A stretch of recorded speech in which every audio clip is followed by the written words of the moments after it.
daladala natin. Ano ang problema habang nagbuhay tayo, may problema naman.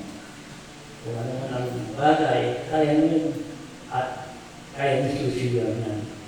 Kasi ikaw, laging manalig, humigit sa Kanya. Manalig at lumamit sa Kanya. Diyos ang pag-asa sa lahat. Sa pag-alis ng problema. Diba? Mapalad na tayo at laging tumatawag sa Kanya. Laging ginagabayan tayo ng Diyos. Puso natin, habang nabubuhay tayo, lagi natin tandaan, huwag natin makalimutan ay ang Diyos ay si Jesus. Siya ang naging ng Ama natin, kanaligtas natin, wala nang iba. Kung sino man ang tunay kanaligtas, siya yun. Ang isang liwanag na ng Diyos, dakilang liwanag sa lahat. Amen. Amen. Mapalad ang dito. Ngayon, mapalad din ang nanonood. Maraming salamat. Kunti lang mensahe ng Diyos, masaya. Kunti-kunti, kung yan, marami pa rin yan. Hindi lahat ang bagay ay tatapusin, kunti-kunti, para matutunan natin ang mga mensahe hindi sa atin, ang Diyos ay nasa atin. Amen. Ito ang sabi ng Diyos, ang blessing ito ay ang kanyang ina at ginamit at sinilang ay Jesus at bigay ng katawan tao dito sa lupa. Tinanggap siya mga nila. Siya ang nakulat pa siya nila. Ang nakilang ina natin sa buong palat sa mundo. Ang ina ang siyang nakaligtas sa atin. Amen? Yan lang ang sinabi ng Ama. Kung wala ang ina, wala yung anak. Mapalad ang ina, sinilang niya na ang anak. Na ang ginagawa natin, kung sino man ang nagbigay ng buhay sa atin at ginamit ng Diyos ang ina. Kung walang ina, walang anak. Kung walang ama, walang ina. Si Jesus, walang ama. Siya ang tunay na ama. Yun ang sinasabi ng Ama, ang dahilang Ama natin na sa langit at gumawa sa lupa, gumamit ng katawan ng tao.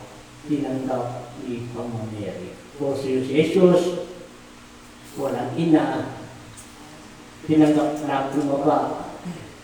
May ina sa lupa, walang ama. Dahil pusang loob at gumaba siya, nagkatawan ng tao. Tinanggap ni Mama Mary. Amen? Well, sabi natin, totoo, ay si Jesus ay walang ama. Dahil siya ang tunay na ama. So kung lahat yan, nagkatawan tao, pumasok sa isang babae pinalat, at siya ay pinili ng Diyos. Dapat isipin natin ang ina dito sa lupa ni Jesus. Amen? Mabuhay lahat. Lahat kayo ang nanonood. Babas-basan ko. At itong buting aral at binigay ni Ama at si Ina at pinilispirito natin ang bawat isa sa kanila. Amen? Kung walang ina, walang anak. Jesus, binaba, walang ama. Pero kung saan ka ama, si Joseph. Dahil hindi talagang tunay niya anak. Kung nakila ama natin, nakila nag-iisa, may ina, wala ama. Siya ang tunay natin ama. Amen? Yun ang mensahe ng Diyos. Binaba ito rin sa lupa. Amen? Kung sino magtatabi nito, ang Diyos walang ama sa doon sa taas, ama ko, siya pa rin para tayo ay hindi sa Kanya.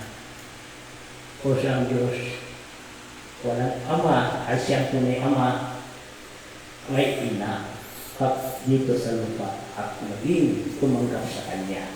Naging bata siya para may kukumpong siya. Dito, Jesus ba ang may anak ay wala? Jesus meron anak. Yeah, shout out sa yun. Zeros. Ang Holy Spirit. Yung anak niya, binaba, may katawan na. Wala magulang dito sa lupa. Binaba siya at siya tutuloy. Ang kanyang gawain hindi natapos, yung anak ang tutuloy. Ang lahat. Amen? Ang tawag sa kanya ay Holy Spirit. Yun. Ang Diyos Ama, Diyos Anak, at Diyos iisa lahat yan. Holy Spirit. Ha? Diyos Ama, Diyos Anak, Diyos Espiritu. Iisa. Dahil galing sa Diyos. Amen. Siya ang pagkaba, ang magbibigkas sa atin. Mga tao, mga mabubuti. Dahil ang sabi ng Ama, lilinisan ko ang mundo ninyo dahil marumi na. Binaba ko kayo para kayo ay bigyan ng second chance para pagbaba ko at kukunin kayo. Dahil binaba kayo dito, dahil mga sumayo kayo sa taas, ay bigyan kayo pangalawang buhay dito ng katawan tao para magbago. Dahil pagbabago ninyo, bababa siya, hindi siya magliligtas sa inyo. Kayo ay magliligtas sa sarili ninyo. Dahil sabi ng Ama, bababa ako at kukunin ko ang mga taong nagbago na. Balik kayo sa ating kaharian. Kailangan habang may panahon pa, magbago tayo. Yeah, shout out po kay Brother Cesar Kalimkip. Hindi sa dito si Babaw. Kay Sister Dito Margie. pagsamantala lang tayo dito pa. Lahat tayo may hangganan. Hindi natin alam kung kailan tayo kukunin, kailan lulubog ang katawan natin. Ang Diyos lang ang nakakalam. So, pinihiling ng Diyos sa atin kung paano tayo magbalik sa dati nating tahanan. Ano ba kailangan para makarating sa atin tunay na tahanan? Ano ba ang kailangan ng Diyos para tayo ay darating sa kapiling niya, sa paraiso niya? Ano dapat natin gawin? Yun, ang pagbabago, ang siya, tunay na kaligtasan, kayamanan natin, ibibigay natin sa Diyos. Diyos dakila, Diyos kapangyarihan, Diyos na banal, Diyos ang lahat na Kanyang lupang tao, langit at lupa ay sa Kanya'y wala kayo kahit isang kusing dito sa lupa. Pati katawan ninyo, sa Kanya pa rin yan. Ang kaisipan ninyo, hindi na sa Kanya yan. Kayo ang mag-isip. Kung para sa Kanya ka, magbago ka. Kung hindi, bahala ka dahil bababa ang Diyos at kukunin tayo muli. Dapat, kung gusto nyo, mapatili at akit ay sa taas, magbago na. Yun ang mensahe ng Diyos ngayon. Gusto niya ay walang maging maiiwan ang gusto niya. Bago na kayo ngayon kung may panahon pa kayo dito sa lupa. Darating para magnanakaw lang darating siya. Paglilinis na ang lahat. Amen. Shout out po kay Sir Vince Joyan. Papalat ang mga buhay. Stillero. Dahil kung Santa paglilitis ko, kasama ng Spiritual. katawan, ay lilitisin ko. Yan, God bless Kung po. para ka sa akin, madadala mo ang katawan yan patungo sa paraiso, sa tahanan ng Diyos. Ang mga patay, bubuhayin muli, bigyan ng katawan, dahil lilitisin din ang lahat kung saan kayo kailangan ipagpad. Kung saan ka talaga para ka sa Kanya, kasabay ka lililisan. Iyan ang gusto ng Diyos.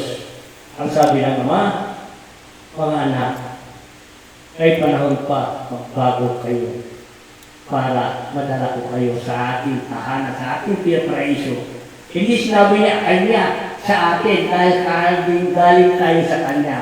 Kailangan balik tayo sa ating tahanan. Kung kayo ay hindi nagbago, anak, hindi ka nakarapat at darating sa tahanan, dito pa lang malinang yung ginagawa. Lahat ng bagay, tulad kanina, ang misay niya, tungkol sa mga halaman, tungkol ay pananim. Ang sabi ng Ama, mga anak, ito gusto ko inyo pakinggan ang aking sasabihin sa inyo. Ngayon lang ako nagsasabi at ginamit ko itong tao ito. Kung maaari, kung may puno ka sa inyong tahanan, kung mamimitas ka sa isang puno, yung kaya mo lang kainin. Huwag mo siyang pitasin lahat dahil sa tahanan mo yan. Dahil kung gumising ka bukas pangalawa, ay talagang buhay pa at sariwa pa. Kung ikaw ay namitas ng marami, bukas pangalawa, lalanta na yan, masasayang ang lahat. Kung ikaw ay pamimitas, kung marami, kung hindi mo kaya, kung hindi mo ibenta, pamigay mo, huwag mong bubulukin yan. Dahil ikaw ay nagtanim, ako ay nagbigay ng buhay yan. Ikaw naglagay ng bini, ako ang naglako sa kanya. Di mo alam ang lahat yan at inalagaan ko rin yan. Ang lahat ng bagay ang nakatanim dito sa lupa. Ako ang dahilan lahat para masaya lahat tayo. Ito naman ang sasabihin ko sa inyo, ang sabi ng Diyos, hindi ko kayo para masasayang ang lahat. Ginagawa ko lang yun para masaya ang lahat. Di ba kung kukuha ka ng marami, kung magtago ka, kung di mo kainit, ano mangyayari yung prutas na marami? Masisira, hindi. Magubulok yan. Dahil magibigis yan, sabi na, maraming gulati na yan. Kung ikaw ay gumawa ng marami, kung gusto mo ibenta, benta mo. Kung walang bibili, alam mo mabubulok, pamigay mo na. Ako ang bahala sa iyo, sabi ng Diyos. Bakit ngayon, iba na ang karamihan ang ugali? Hindi tulad noon, tignan ninyo, walang chemical. Basta tinanin mo, tutubuan sa rana dahil sa ugali niyo mabuti. Hindi niyo alam, sabi ng Ama, ang gawain ninyo, sisingilin ko kayo. Dahil ang pinaghirapan ko, sa tingin ninyo masaya ang ginagawa niyo. Hindi, masakit kalooban ko, sabi niya, sayang, dahil lahat yan, binigyan ko kayo.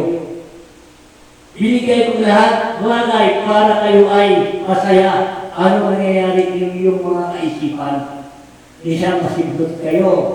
Minsan, ang iba, masipa, maganda. Namimigay, minsan. Pwede, kung igyot ang puno ay binili ng taong gusto bumili. Dahil sa kanya, inibenta niya maraming makikinabang sa labas.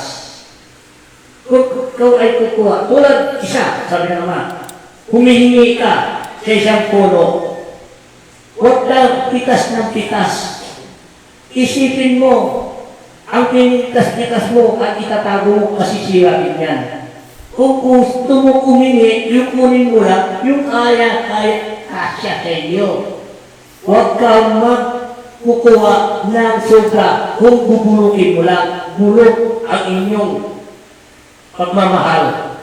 Kailangan ayusin ang bawat ayusin. Dahil, ang sabi ng Ama, puso, binigay ko sa inyo itong araw ngayon. Kung kayo ay nakapasa at kayo ay kinuha ko, saan kayo pagpat? Doon sa garden na Eden. Doon maraming pagkain, maraming prutas. Gusto ko habang hindi pa kayo nakarating doon, baguhin nyo na. iasa nyo na ang mabuti. Pagdating nyo doon, alam nyo na ang gagawin nyo. Yun ang tunay pagmamahal ng Diyos sa atin. Tama, hindi? Kung gano'n